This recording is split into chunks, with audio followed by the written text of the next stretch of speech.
LDComics is a women-led, welcoming to all forum run by creators. We champion the graphic novel form, particularly works with an autobiographical voice. Our activity is towards supporting and equipping graphic novelists, especially but not exclusively people identifying as women. Established in 2009 by Sarah Lightman and Nicola Streeton as Ladies Do Comics, today LDComics is run by a committee of 6 published graphic novelists: Charlotte Bailey, Rachel Ball, Emma Burley, Lou Crosby, Wallace Eates, and Nicola Streeton. From the start, the core of LDC's activity has been the monthly meetings, hosting presentations from invited guests to a public audience in a welcoming atmosphere for networking and making friends. The introduction of LDC online monthlies aims to replicate the joy and stimulation of our physical meetups. Everyone is welcome.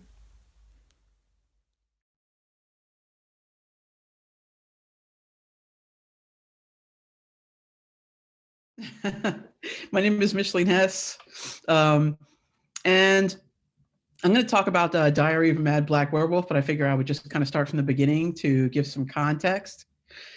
These are the kind of comics that I used to read as a kid. My father used to travel abroad for business, and he would come back with things like Lucky Luke and Piff and Tintin, but it was also like Wendy the Witch and Devil Dinosaur, and I loved Captain Carrot, of course. And ultimately, I went on to write and illustrate Malice in Ovenland. The Anansi Kids Club and the All Saints Day Adventure was one of my first iPad comics, and Diary of a Mad Black Werewolf was my most recent one, and that's what I'm going to talk about today. But before that, a little about life before things got weird. And by weird, I mean, the pandemic. Well, for one thing, anyway. One of the things I used to do is I would go to different places and if in my physical form and speak. So I've spoken at the Apollo Theater on my comics process and my narrative process, how I come up with my stories and how I lay them out. I've had a chance to share my creative process on a sci-fi.com, which wasn't nerve-wracking at all. And it's probably the first time I wore nail polish in about a year and change, but I figured the camera was going to be right up on my hand, so I really freaked out. And I also had a chance to experiment with taking my art and things and expanding outward just from comics. I created coloring books, and I've had the opportunity and the ability to create other kinds of merchandise as well. And that's been a lot of fun. Most of my work, I'd say almost all of my work I do now is with my iPad. And it's just been wonderful because it's like it's like having a fully functional studio that you can take anywhere. So as it was mentioned, I first started in comics when I was at Milestone. Prior to that, I was working at a gift shop. The Guggenheim Museum had a satellite gallery in Soho. So they had this gift shop where, you get to ring people up for, wine carafes that look like the Eiffel Tower. Anyway, I found out that Milestone was looking for people. And so I quit my job on the spot, which I don't recommend. And I started working for them. I put my portfolio together and I was training under a guy named Jason Scott Jones as a colorist. Presently, in my day job was working as an art director at Saatchi & Saatchi. And so I was working in the oral care division for stuff like Oral-B and Crest for kids and coming up with these campaigns and concepts where they could kind of push their products in a way that was kind of fun and eye-catching for parents that might want to use these methods to kind of encourage their kid towards a better oral health, But I really enjoyed exploring my Afro-Caribbean folklore. My mom is from the island of St. Vincent. That's where she grew up. And so the Anansi Kids was a comic I did on the second generation iPad. And I really wanted to focus on things like the sugar mills and the stories. Sukanya was the focus of this story, where these group of kids think there's a Sukanya or a skinwalker living in their village, and the way they go about outing her. These are some of the apps I use: Comics Life, Clip Studio Pro, and Procreate, which is the icon in the middle, is my favorite to this day. It's just the greatest. And I've used it to create also political narratives. And this was a comic that I created about a year after Trump was elected, and just explored my feelings about why I have a really hard time commiserating with people who support Trump. One of the things that has been really, really getting under my skin for the longest time is just constantly seeing in the news the kinds of bigotry and racism, the hostility that's often shown towards Black people and people of color by law enforcement, as well as civilian people. You know, the Charlottesville Unite the Right rally / riot, the things that ICE has been doing, the things that Karens have been doing, um, it's just been really bothering me for a long time. And so when Inktober came around, I wasn't going to do anything, but then my hygienist actually convinced me to do it. So what I decided to do was take the prompt words that they released for Inktober and stitch those together into a story where I would actually get to explore how I felt about the things that were going on politically, as well as work on stuff that was a little bit more graphic and a little more visceral, because up until that point, I was starting to get a little tired of, always being like, hey kids, and I wanted to do something quite different from that. So what I did was I took the entire, shut up. I took the entire list of prompt words and I stitched them together. And it was kind of a recursive process. I would go over it again and again and again, and I would take batches of words, kind of try and find a way to fashion them into a narrative, both in a short-term way, but also having a story arc for the different characters that I ultimately created. I chose the names of women and girls who had died as a result of police violence. That was one of the things that I wanted to do. So I was working on character names. This is Ayanna right down here. I believe it was Ayanna Brown. And she was actually killed by a police officer who burst into their home during a no-knock raid. And she was asleep on her grandmother's couch. She was like 8 years old. And the officer who took her life was never made to atone for his crimes. One of the other things I wanted to explore was a sigil for the clan. It's basically a diary of a mad black werewolf, since I didn't say this already. It's about a clan of werewolves who live in New York City, females, and they basically exist by hunting down, killing, and eating racist people throughout the city, and they've been doing this all throughout history. So the sigil for the clan is the protea plant, which was named after the god Proteus, which is the god of shape-shifting, and it's also a symbol of change and rebirth and things like that. So I actually took the design for the king protea because I just like the look of it more, and this is a pendant that every member of the clan wears. I would block out the image on paper first, and sometimes I would write the copy that would accompany each image, that would also include the prompt word from Inktober. And sometimes I would write it before, sometimes I would write it after I'd blocked out the image, and sometimes I would come up with it in my head as I was working on it. And so in this way, I can create a composition that I like for each post as going up every day. And it kind of got my head more into the feeling, and also with the character design. And so this is how that would work. This is one of the initial posts that I created. And I start with using non-repro blue digital ink because it kind of keeps me in the sketchy state of mind. And then I would use ink wash brushes, and I would go over and over and over again once I finished laying down the inks. And this is a series of brushes I bought from this man in Germany whose information I can give Charlotte later on. But this is essentially how, it would just kind of keep going over and over and over until I finally got it to just the place I wanted it. Oops. And this is ultimately how the post itself would look. And so the post would be on the left, the tags would be on the right. This is how it would look when I posted it in Facebook, for example. And in doing this, it was actually really quite transformative for me. Pardon the pun. It just let me really kind of get a lot of my feelings out, and people responded to it so well that they were constantly commenting, when are you going to collect this? Are you going to publish this? And so ultimately I ended up laying it out in InDesign and getting it printed out at a company that was not that far from me. And then I created a promo for it using Photoshop and I think it was a light version of Adobe Premiere.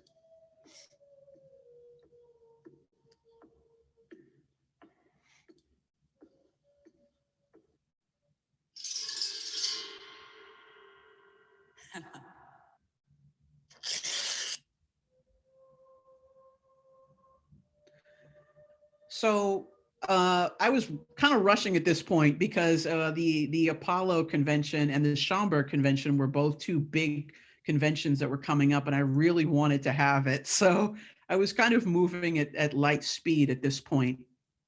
But I did it, and people really loved it, and they're like, "When are you going to do the next one?" And I'm like, "Well," but I plan on doing some different things. I've been, working in virtual space, experimenting and learning 3D software, and seeing about, if there are other ways that I can turn to continuing on this narrative. And so this is the cast of characters from the book, and there's me at the front looking super tired. And these are my social links on the right. So thank you very much.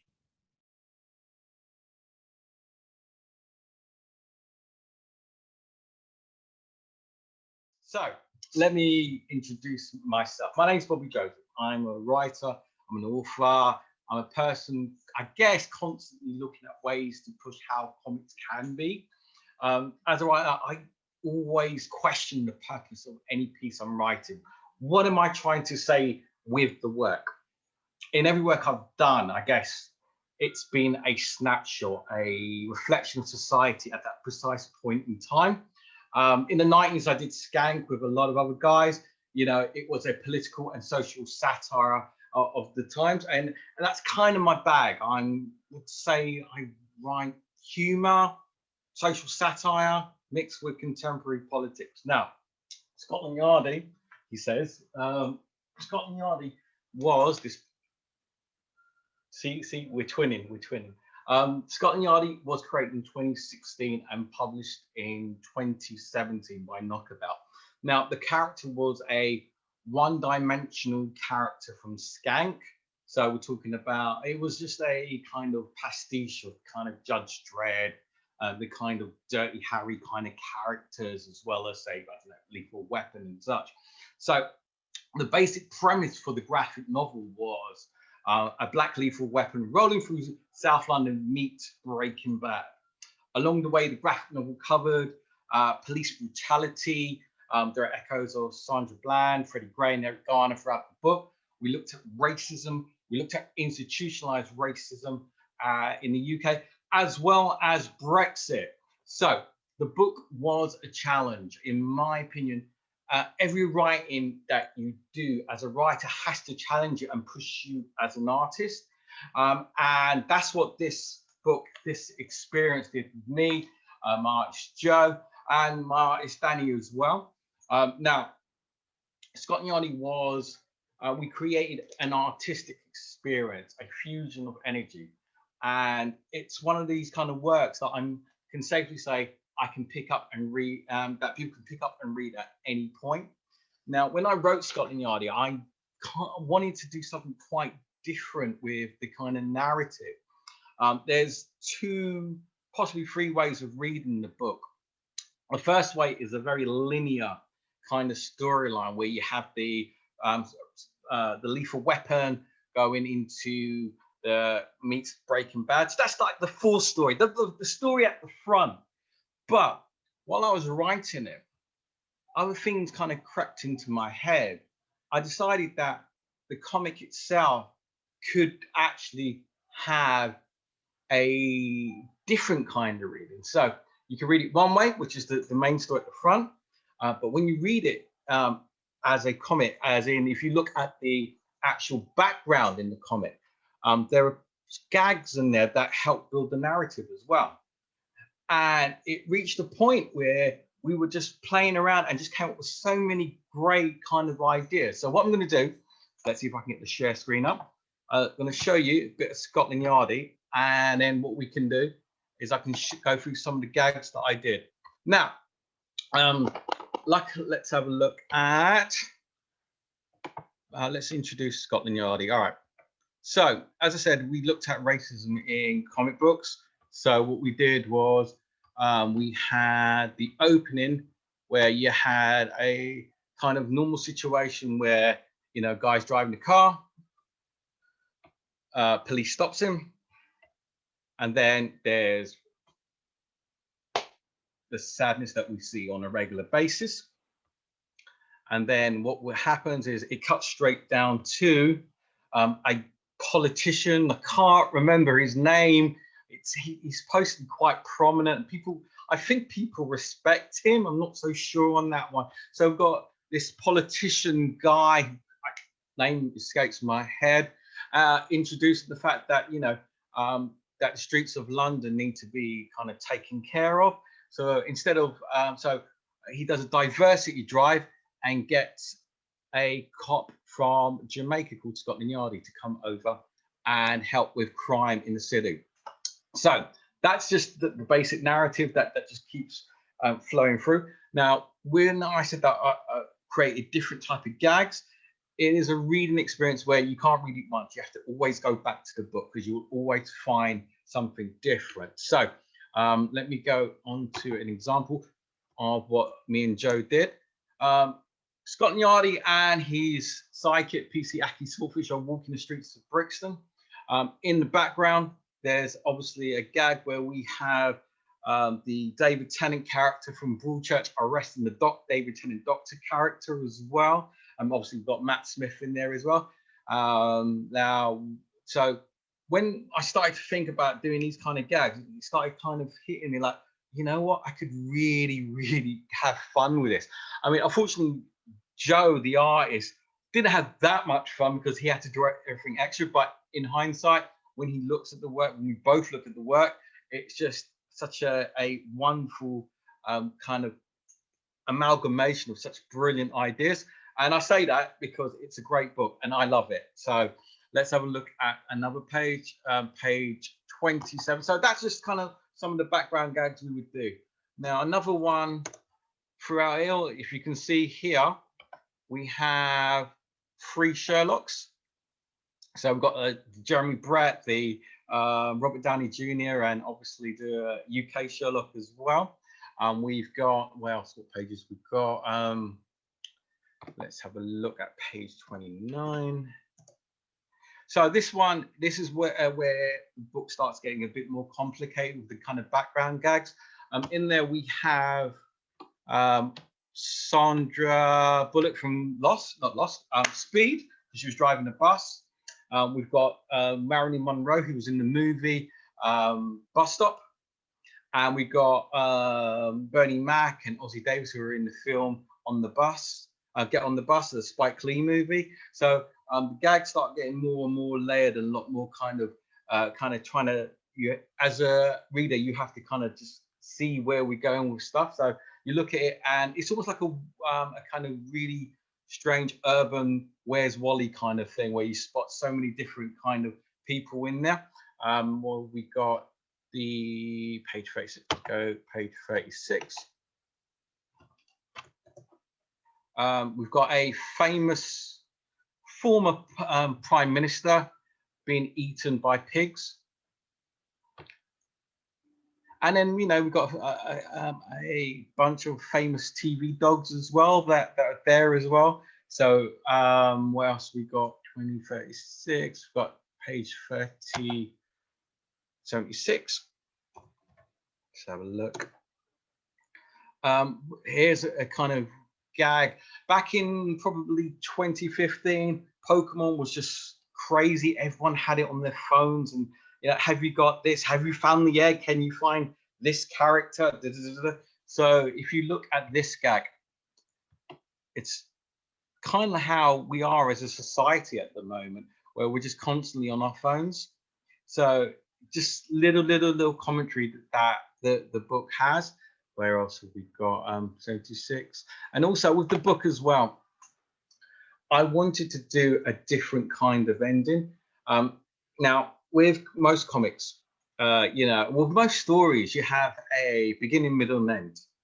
I wanted to kind of change up the narrative in the sense where we've always kind of had these kind of DVDs or Blu-rays where you have alternative endings. So I thought, oh, wouldn't it be interesting to have an alternative ending in a comic book?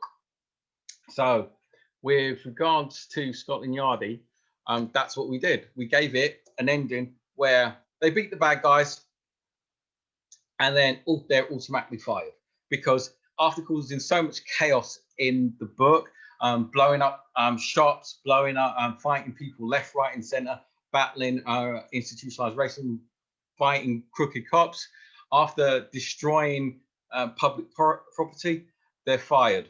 So that was the ending of the book. And then what I did was I threw in let's go to the next page. So we threw in someone writing a letter complaining how horrible the ending of the book was, and saying, look, you know, we had this was a great story and you guys have completely messed it up. You know, there's no way that these guys could have been fired. So me and Joe did an alternative ending that followed the page straight after, where we've gone through the same scene. Instead, they go into the police and then they get the accolades that they have. And obviously they get a presentation from Boris, because he's that kind of guy. So yeah, so with writing, I'm always trying to challenge what I'm doing. With the book itself, I would say that, including the foreground story, I would say me and Joe did over 300 odd gags, visual, social gags in the background. You know, we commented on people like Bill Cosby.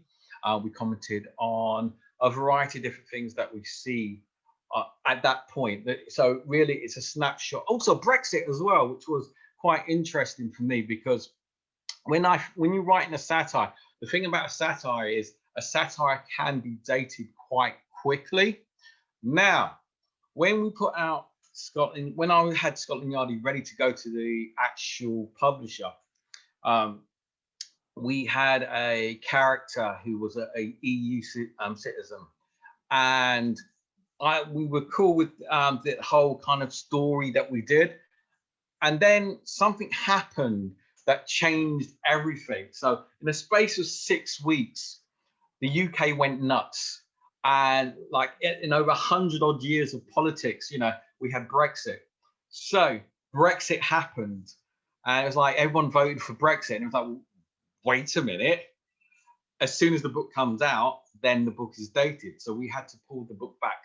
And then I had to rewrite bits to fit the narrative of Brexit as well. So done that, sorted, great, we're good.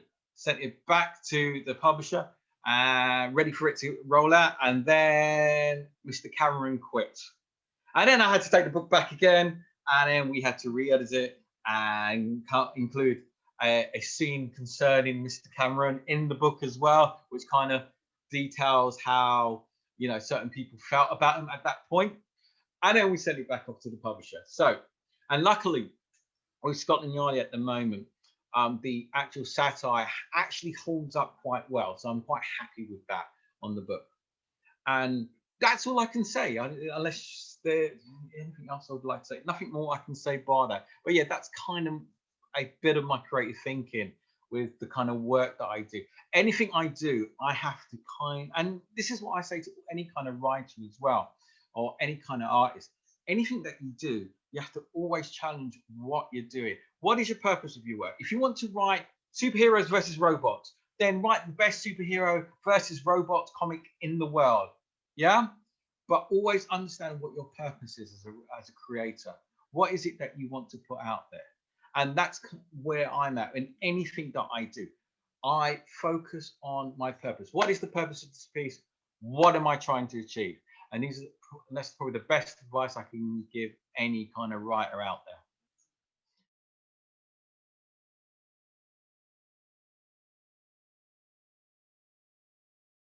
As Charlotte stated, I'm a scholar who studies comics, but I'm also an active comic book producer. So every aspect of comics, I have my hands in. So from like creating comic book conventions, to studying comics on a scholarly level, to editing, critique.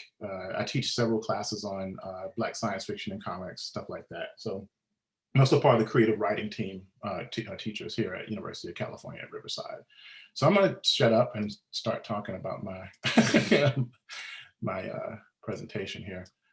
All right, so a lot of my work has been associated with what's been called Afrofuturism, which is this term that was coined by Mark Derry in like 1990s, right? And we've seen a massive resurgence of interest in like Black speculative culture.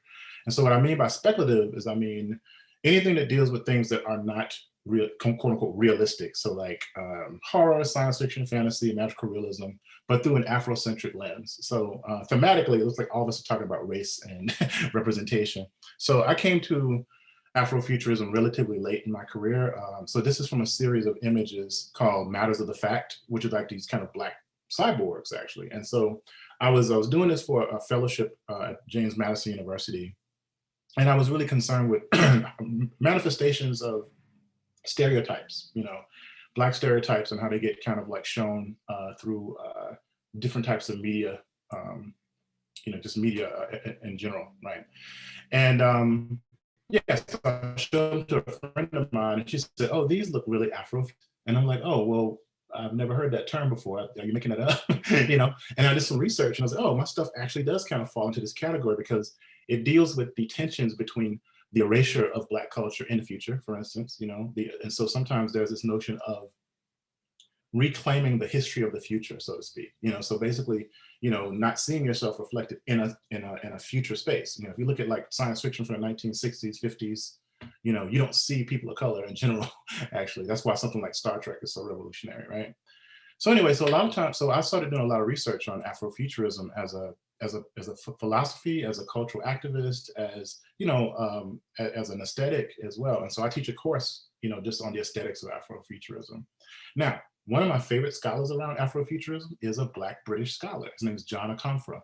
He actually did this short film in the mid 90s, like 97, called, oh my God, it was called The Last Angel of History. And basically what it was a documentary about the traces of like, Afrocentricity and like techno music, like dub music and stuff like that. And one of my favorite things about that documentary was this trope, this character called the data thief.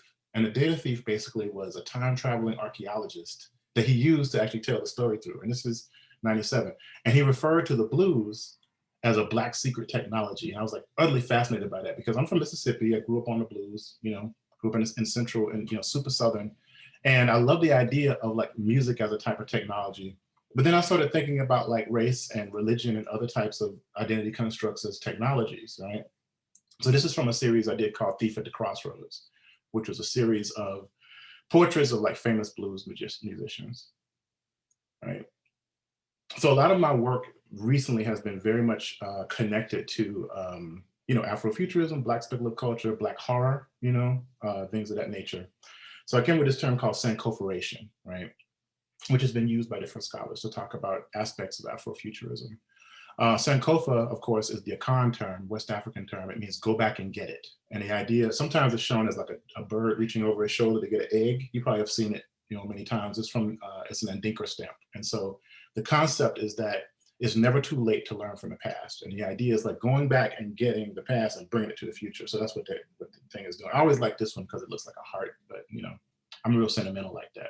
So anyway, so a lot of my work has been centered around looking at these terms of like, Afrofuturist studies, Black speculative culture in general, and also political movements that have been forming around Black speculative culture. So for instance, someone asked earlier about the connection between like, political content and art. And every time you see a movement, there's always like an artistic component to it. For instance, if you look at like something like the Harlem Renaissance and the Negro movement, their sister, it's kind of cycles around Black speculative culture or Black culture in general. The other thing too is like the movement for Black Lives, I think, has had a lot of work that is done, like the work that Bobby and Micheline are doing. I think a part of that kind of idea that you always have artists who are at the forefront of talking about these issues. So Octavius Brood was a collection of short stories by on-the-ground cultural workers who were doing like grassroots work against police brutality in particular. And they wrote these science fiction stories. Some of them had never written science fiction before. And so I just started seeing a lot of connections between like science fiction and fantasy that was done by people of color for generations and like political movements. So what I called it was the Black speculative arts movement. And so I kind of coined that term, 2015, I tweeted about it. And you can see like so many people were like very interested in it, right? It was like, he got retweeted twice, oh my God. Anyway, but now of course, there's like nodes of the Black speculative arts movement like globally now. So if you go to the site, a friend of mine, Ronaldo Anderson, actually took that term and turned it into like satellites of like symposia around Black speculative work.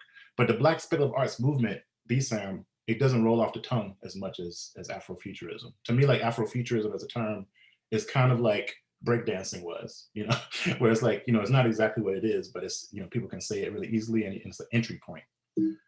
Of course, as Charlotte was stating, you know, a lot of my work is, you know, I'm mostly known for the work around Octavia Butler's work.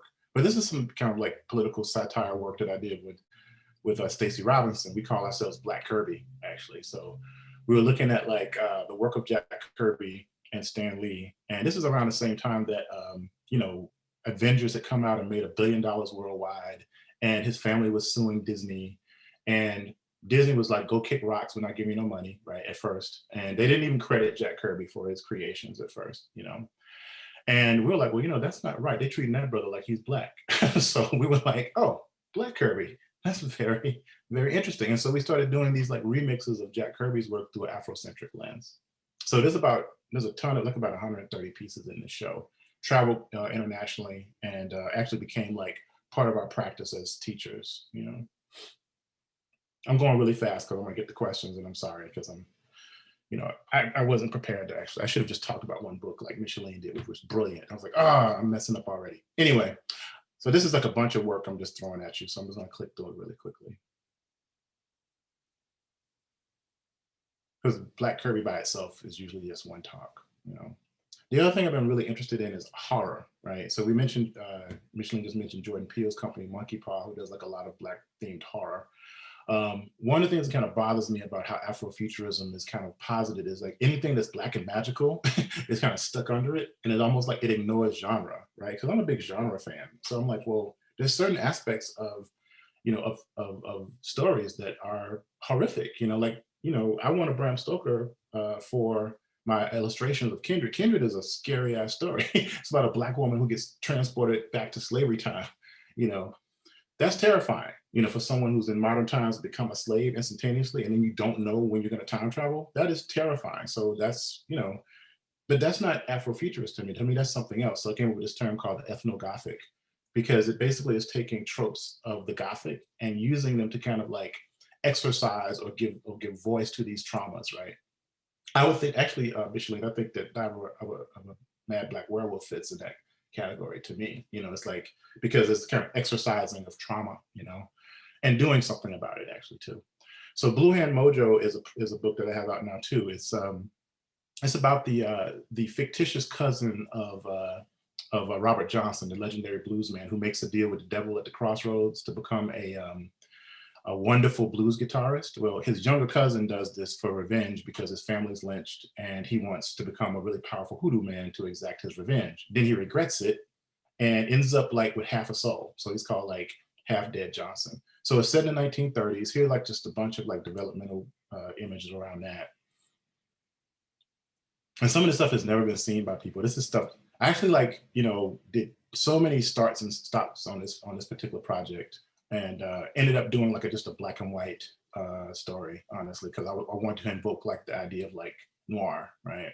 Publishers is Rosarian Publishing, and there's been some interest in some development into other media. The other book I want to really talk about really quickly is called Box of Bones, and so along the lines of what Micheline was talking about, a lot of times, you know, justice doesn't come to Black people, to Black mothers or people who have been killed by cops or who have been disenfranchised by a system that was not made for them to succeed in, right? So I was like, well, where does all that trauma go? You know, where does all of that go? It has to go somewhere. It's a type of energy, can't be created or destroyed, right? So I was like, well, what if it actually manifests itself as these horrific elements, right? So it's a horror story about, you know, Black justice or the lack thereof. So I always pitch it as Afrocentric Hellraiser, you know, by another one of your countrymen, right? Clive Barker, right? One of my favorite writers. So yeah, so these images are not like Black, you know, they're not like Black werewolves, or, you know, or like Black vampires. They're like, we call them the beasties or the whatnots. They're just these things that are manifestations of like Black trauma as creatures. So this is like a sentient lynching tree. It's called the Wretched. This is the Suffering. He's like the manifestation of like how Black men are seen in media, you know. The Dark is the ever-present servant, you know. The thing on his face is actually this contraption that was used on escaped slaves, for instance. The Nobody, I got the title of the Nobody from that song, Nobody Knows the Trouble I See. And what it does, it represents like the emptying out of Black culture and selling it back to us. And so what it does, it jumps on your head and it can control your body, and it takes your head and flies off to another body.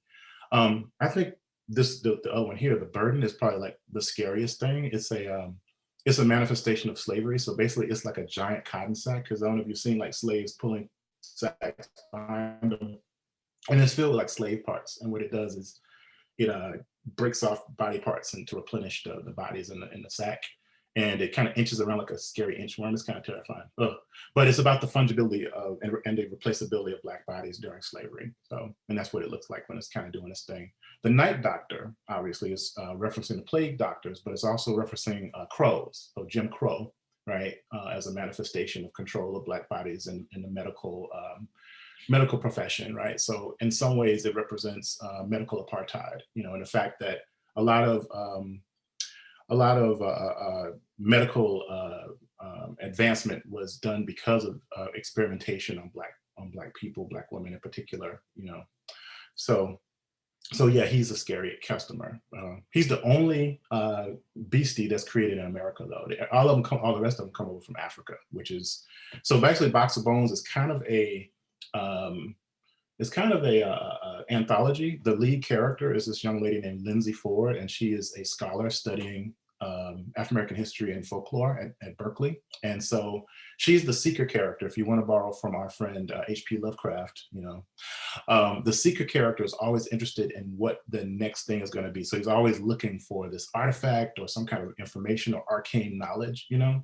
And so she's that character, you know, Black queer woman from the South as a H.P. Lovecraft character. I know he's spinning in his grave, right? So anyway, yeah, and so basically this is developed by like a team of us. So because I got so busy on the Octavia Butler work, I couldn't draw this myself. So I actually had to hire different folk.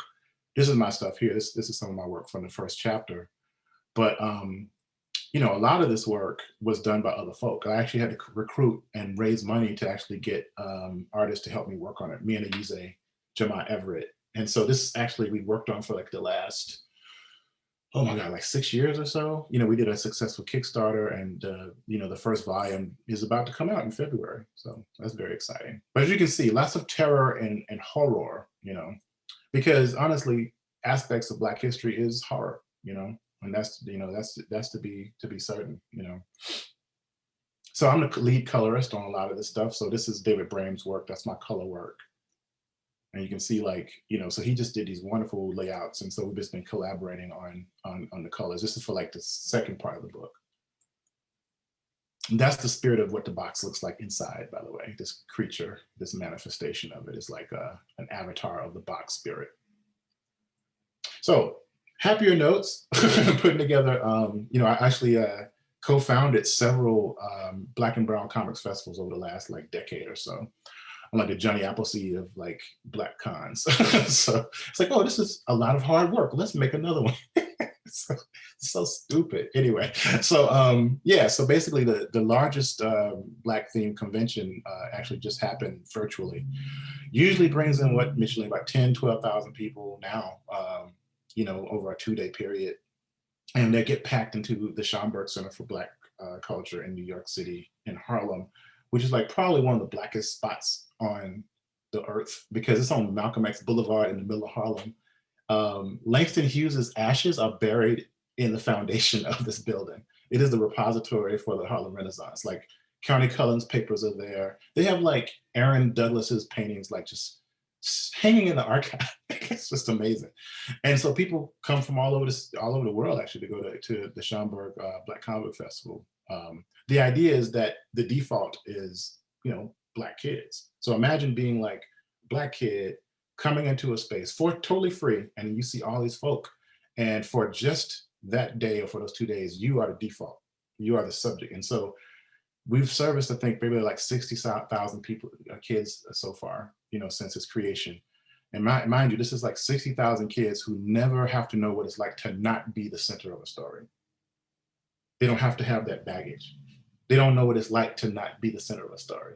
We didn't have Miles Morales coming up, you know what I'm saying? So I wanted to create a space like that. So the idea is like, it's a big design project. It's a redesigning or realignment of Black subjectivity. This is what it looks like. There's Micheline right there. You see it? It was like in the thick of it, man, because it's a crazy thing. I miss this too, Anyway, sorry. So as a convention organizer, scholar, this is the type of work I want to do, like the cultural activist work. So this is the first time we actually had a crowd. It's freezing cold, and this line is wrapped around the Schaumburg for a comic book festival in the middle of Harlem. It's not even like a concert or anything. iPhone's not coming out. It's just Black comic books. Independent, by the way. Independent, like Micheline is independent publisher, SoulCon was created by myself, Ricardo Padillo, and Dr. Frederick Ruiz Aldama. And it's the Black and Brown Comics Expo. This is the first one of that. Quickly about Kindred, because I don't want to get to questions and stuff. Damian Duffy and I, a few years ago, were able to adapt Octavia Butler's Kindred, as I stated, a fictional narrative, science fictional narrative, I guess, about this woman named Dana Franklin, who is set in 1976, even though it was written in 1979. It's around the bicentennial of our country. And basically, she is inexplicably pulled back through time over and over again. And then she slowly realizes that, wait a minute, I'm actually time traveling back to slavery time. And I'm saving this little redheaded white kid who is my grandfather, sorry. And little by little, she realizes, and it's kind of like weird, dark, Back to the Future moment, that she has to continue saving him or she won't exist. The other thing, and this is really messed up, is she actually has to facilitate the sexual assault of her great-great-great-grandmother in order to exist too. So, this is a real thing. So yeah, and so the time travel narrative then becomes like a really, really powerful symbolic notion of how to talk about race relations in America, and how there's no quick and simple ideas around it. So this is the brilliance of Octavia Butler. She's like the first science fiction writer to get the MacArthur Genius Grant, actually, and also the biggest selling African-American female writer in history. She outsells Toni Morrison, Alice Walker, except no substitutes. So this is basically like one of the scariest things I've ever had to work on. This is Parabolosaur. Now, Parabolosaur is set in 2024. It's about a young woman who can actually, she has super empathy. She has hyper empathy. So she can actually sense other people's pleasure and pain, right? So it's set in the future where there are tons and tons of fires in California. The infrastructure of the country is crumbling. There is a populist president who uses the term "Make America Great Again." This is from the story. And homelessness is rampant. And there's like Christian fundamentalist groups like just rioting out of control. There's two books, Parable of the Sword and Parable of the Talents. Now, it's almost like you can step outside. I can step outside my door and I'm in Parable of the Sword. So I'm drawing this book while Trump is becoming coming into power. And again, this character Jarrett is almost like if Pence and Trump were fused together in one body. If you can imagine how terrifying that would be. So this again is like dealing with some really, really horrific, politics, but also like just it's barely science fiction actually. So we're doing the second one very soon. I am not looking forward to it. I mean, I'm very honored to do this project because Octavia Butler was huge influence and just an amazing person. But it's a very painful book to do. Now imagine being, you know, Black man, born in the 70s, post-civil rights, you know, era.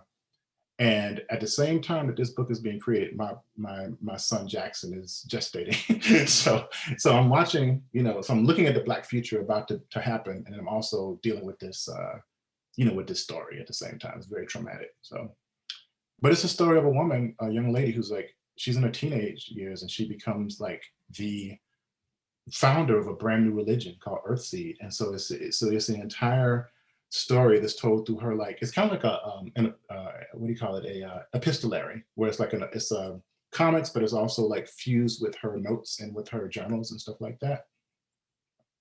And so here's a few pages from that. So this is one of my favorite pages, where she's stabbing this dude that's attacking her, and she can feel everything he's feeling, but she still has to kill him. Ugh, terrifying, but also, you know, effective.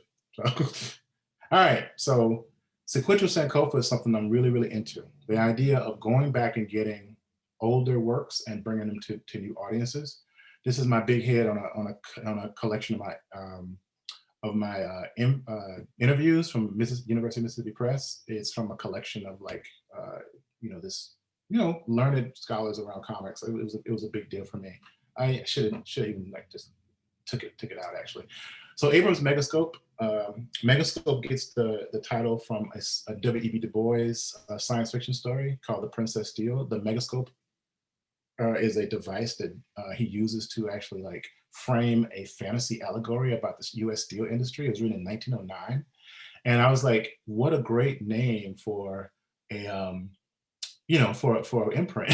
So yeah, because the idea of, like, changing perspectives around comics, you know. So we're looking at, like, speculative fiction. We're looking at by and about people of color, by the way, by and about people of color. So if you're a white creator and you have, like, a story about, you know, a Native American science fiction hero, and it's done well, you know, we look at it, you know. The other thing we're looking at is historical fiction.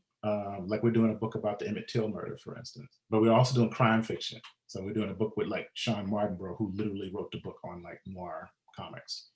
And the first book just dropped. It is called After the Rain. It's fresh out the grease, as we say in Mississippi, right? You can get it right now. The heavy is coming later. Our next book is called Hard Ears, which is a Barbadian science fiction fantasy story that's set in the alternative island of Barbados, and it comes out April. And then, actually, I put the link to Abrams' Megascope in the chat, but I can put it back in there again. So I'm gonna stop talking, see if you have questions. Thank you. All right, that's it.